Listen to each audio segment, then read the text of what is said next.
Guys, मेरा नाम है आकाश और आप देख रहे हैं ट्रेड टू ट्रेड में आपका स्वागत है। दोस्तों, आज हम देखने वाले हैं कि ट्रेडिंग साइकोलॉजी। हम किस तरह से ट्रेडिंग करते टाइम हम लोग किन किन चीज़ों को प्रॉब्लम फेस करते हैं। तो उसमें सबसे आता है ट्रेडिंग साइकोलॉजी। एक सोचने की बात यह है कि आप अगर ऑप्शन बाय कर रहे हैं, ऑप्शन सेल कर रहे हैं, उसमें एक कॉमन चीज़ होती है, प्रॉफिट।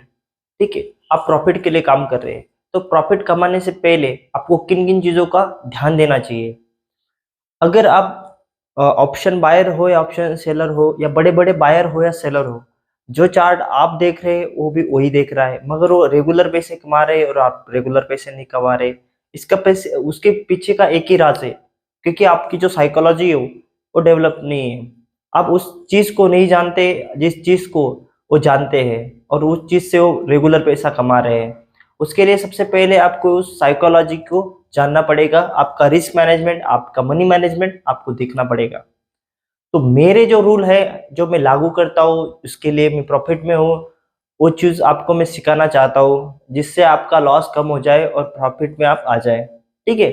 तो सबसे पहले उस ट्रेडिंग साइकोलॉजी में सबसे पहले आता है फोकस ऑन आपका capital reservation and risk management. अगर मान लो आपका कैपिटल आपके पास 10,000 है, ठीक है? मैं इसमें रेड पेन से लिखता हूँ दोस्तों।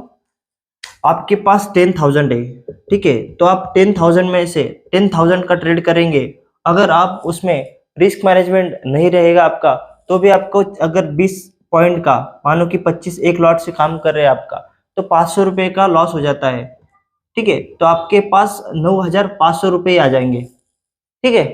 अगर वही आप 2-3 दिन लॉस करोगे, तो वही कैपिटल आपका जो 9,500 था, वो 5,000 या 6,000 के आसपास आ जाएगा। तो उसमें ये होगा कि आप साइकोलॉजी वैसे भी इमोशनल हो जाएँगे, आपका मन लगेगा नहीं, आप उल्टे-सुल्टे ट्रेड करोगे।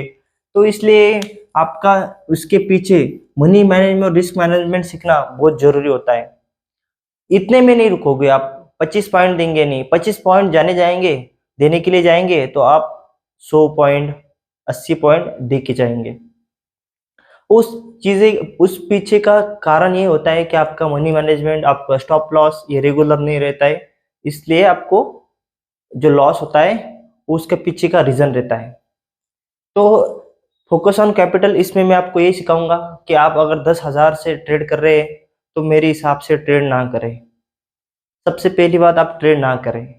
जब तक आपके पास 1 लाख का कैपिटल नहीं होता, तब तक आप ट्रेडिंग में एंट्री ना करें। और मैं 1 लाख के लिए क्यों बोल रहा हूँ? अब जब आपके पास 10,000 थे, वो 10,000 में से 1 डेढ़ हज़ार चले गए, ठीक है? 1 डेढ़ हज़ार चले गए, तो आपके पास रह गए 8,500, और उसमें आपको अच्छे से जो इन द मनी या एट द मनी की प्राइस है, वो भी आपको समझ में नहीं आएगी कि कौन सी लूँ, कौन सी नहीं, उसमें आपका टाइम डिले हो जाएगा, ठीक है? अब जब आपके पास 1 लाख की कैपिटल बन जाएगी, तो 1 लाख की कैपिटल से आप उसमें उसको 5 जो सेक्शन में डिवाइड करिए। जैसे कि आपके पास 5 सेक्शन है, तो उसमें आपको 20,000, इसमें 20,000, इसमें 20,000, इसमें 20,000 और इसमें 20,000, ठीक है? तो ये 20-20 हज़ार आपने डिवाइड कर दिए और आप बस इस 20,000 से काम चलाएँगे, ठीक है? इस 20,000 से आप काम चलाएँगे, आपका फिर भी लॉस कितना हो सकता है? 500 रुपए का। अगर 500 रुपए का बहुत सारे लॉस भी कराएँगे आपको, तो फिर भी ये 20,000 माइनस हो जाएँगे, आपके पास ये 80,000 वैसे ही सेव में रहेंगे। आपका जो इमोशनल बिहेवियर है, वो स्ट्रॉन्ग रहेगा। उसमें आप सही से ट्रेड कर पाओगे, वो उल्टे-सुल्टे जो ट्रेड करेंगे, उससे आप मतलब वो अवॉइड कर देंगे। ये हो गया रिस्क मैनेजमेंट और कैपिटल रिजर्वेशन, ठीक है? नेक्स्ट जो है, आपने जो ट्रेड करते हैं उल्टे-सुल्टे, उसको रोकने के लिए आपको प्रिपरेशन नहीं रहती है आपकी डे की। जो आप समझ लो, मान लो आप 9 बजे से लेके 10 साढ़े 3 बजे तक आपको जो ट्रेडिंग सेक्शन है, उसमें ट्रेड करना है। उससे पहले आपको रात को या सुबह ही मैनेजमेंट करके रखना है कि सुबह जो फर्स्ट ट्रेड लेंगे, जो मॉर्निंग का ब्रेकफास्ट रहेगा आपका, वो सही होना चाहिए। जैसे कि ट्रेड करते टाइम सुबह ही आपको 1 नंबर, 2 नंबर और 3 नंबर, ये 3 ही ट्रेड्स करने हैं आपको। अब जब मान लो आपके पास जो 20,000 का आपके पास फंड पड़ा है, ठीक है? उसका मैनेजमेंट हमें कितना करना है, हमारा 500 से लेके 800 तक का ही एक दिन का लॉस रहेगा, समझ गए। तो वो जो 500 और 800 का है, उसमें आपको एक ही बात सीखनी है कि सबसे पहले हम लोग 20 पॉइंट को ही लॉस करेंगे, ठीक है, 20 पॉइंट का। ये सब मैं बैंक निफ्टी के बारे में बता रहा हूँ आपको। 20 पॉइंट का लॉस करेंगे, उसमें 25 क्वांटिटी अगर करेंगे तो 500 का हो जाएगा, 500 तो उसमें चले गए, ठीक है। अब हम जो फर्स्ट पॉइंट देंगे उसको 20 पॉइंट क्यों देंगे, वो 20 से मैक्सिमम 20 पॉइंट तक का होना चाहिए, मिनिमम 5 पॉइंट 10 पॉइंट। मेरे पास बहुत सारी स्ट्रेटजी आपको मैं बताऊंगा, अगर आप चैनल पे नए हो तो चैनल को सब्सक्राइब एंड वीडियो को लाइक जरूर करिए। तो ठीक है, तो नेक्स्ट है कि उसमें 20 पॉइंट का है, तो नेक्स्ट जो हमारा ट्रेडिंग का सेशन आएगा उसमें हम लोग 5 पॉइंट का ही रिस्क लेंगे, ठीक है। अगर हमारे पास कोई 5 पॉइंट का ट्रेड के लिए मिलता है हमें, तो ही उसमें एंट्री करेंगे, नहीं तो अवॉइड कर देंगे। अच्छे से अच्छे ट्रेड हम लोग अवॉइड कर देंगे। अगर 5 पॉइंट का हमारे पास लॉस रहेगा तो ही हम लोग उसको मैनेज करेंगे। तो हमारा 25 इंटू 5 कितना हो गया, 125, ठीक है। अभी हमारे पास कितना हुआ, 625।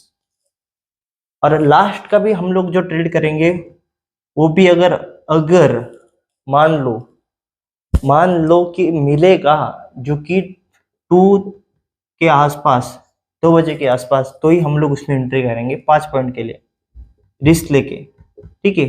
उसका भी 125 मतलब 800 750, ठीक है। तो मैक्सिमम हमारा लॉस 750 तक का हो गया।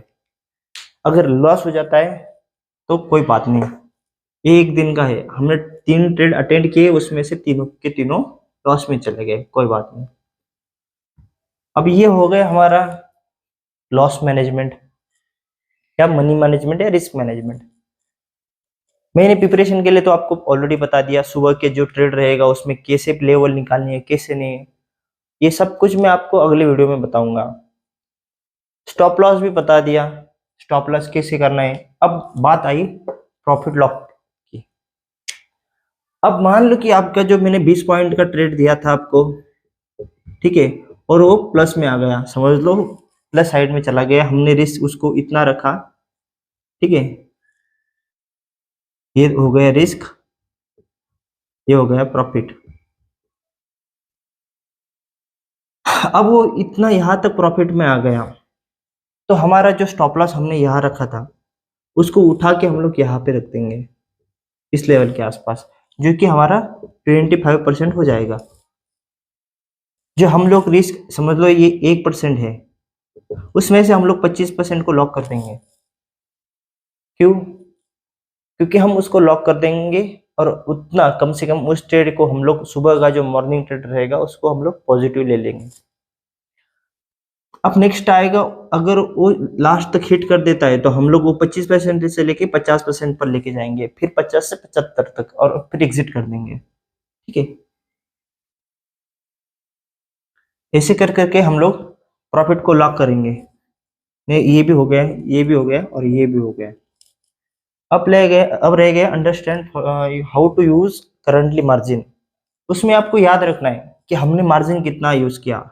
आपके पास मार्जिन बस यही समझ के रहना है कि अकाउंट में आपकी 20,000 ही है, ठीक है। 20,000 के अबव आपको एक भी ट्रेड नहीं लेना है, ठीक है। जब तक आप प्रॉफिटेबल ट्रेडर नहीं बन जाते तब तक आपको 20,000 से ऊपर ट्रेड करने नहीं है। मैं आपको बताता हूँ कि जैसे जैसे आपको प्रॉफिट के ट्रेडर प्रॉफिट मिलता जाएगा, उसके बाद में आप कितने ट्रेडिंग सेक्शन आपने अटेंड किए कितने नहीं किए, उसके बाद में उसका जो रिपोर्ट रहेगा एनालिसिस रहेगा उसको लिखते जाइए। आपको एक एक्सेल बनाइए, उसमें कौन सी चीज़ें आपने की, कौन सी नहीं की, किन किन चीज़ों के ऊपर आपने काम किया, किसमें आपको पॉजिटिवनेस आई, एक बुक पे नोट कर दीजिए। और उसके बाद में आप देखिए कि किस चीज़ को मुझे सूट करता है और किस चीज़ को नहीं सूट करता। ये तो हो गया। अब सबसे इम्पोर्टेंट ये है, डू नॉट ओवर ट्रेड। मैंने देखा है कि बहुत सारे लोग ओवर ट्रेड कर देते हैं, खाना कम खाते हैं और दूसरे को ज्यादा खिलाते हैं, ब्रोकर को खुश कर देते हैं। क्यों ऐसा, ब्रोकर को क्यों, भाई अपना कुछ करो। अपना कुछ करना चाहिए ना। जब तक आप अपने लिए कुछ करेंगे नहीं, ब्रोकर का ही खाना खिलाएंगे। ब्रोकर आपको हर ट्रेड के पीछे 28 रुपीज, इन वाले और एग्जिट वाले 28, ऐसे लेके 56 रुपीज आपको देना ही देना है। आप ट्रेड में एंट्री करेंगे और ट्रेड से एग्जिट करेंगे तो इसमें 56 रुपये आपको देना ही देना है, फिर प्रॉफिट हो या लॉस हो। जब आप दिन के 3 करेंगे तो आपका कितना हुआ? आपका हुआ ये 56,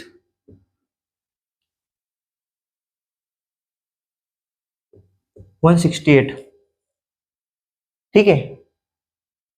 168 रुपीज आपको देना का ही देना है। मैंने इसलिए 750 निकाले थे, 750 और 160, मतलब ये हो गए 900 रुपीज। 1000 के अंदर का ही लॉस होना चाहिए दोस्तों, और प्रॉफिट भी लिमिटेड ही होना चाहिए। आपने जो ऑप्शन बायर रहते, ऑप्शन सेलर रहते या रिटेलर रहते, रिटेलर ज्यादा से ज्यादा, आपको पता है कि ज्यादा से ज्यादा ब्रोकर को पैसा दे देते हैं। और जो बड़े बड़े बड़े बड़े ऑप्शन बायर रहते, ऑप्शन सेलर रहते, वो ट्रेडर मैक्सिमम तो अपना खा लेते, और जो इसके लिए ब्रोकर को दिवालिया बना देते। अब सबसे बड़ी बात है इमोशनल। जब भी आप समझ लो उसमें इमोशनल हो जाते हैं, जब से लॉस हो जाता है, कोई रिलैक्स हो जाओ, कोई दिक्कत नहीं है, हो गया सो हो गया। और आगे वाला ट्रेड उसमें कैसे करे और किस तरह से अच्छे कर पाएंगे आप लोग, उसमें ध्यान रखिए। इमोशनल होने की कोई बात नहीं है। आप अगर गलती नहीं करोगे तो सीखोगे नहीं, अगर सीखना है तो गलती करना ही है आपको। उस चीज को आप अच्छे से करने की कोशिश करिए जो आपसे नहीं हो रही है। अगर आप उसमें गलती कर रहे हो, अगर आपकी छोटी से छोटी गलती भी उसमें बहुत बड़ी इम्पैक्ट कर सकती है, ठीक है।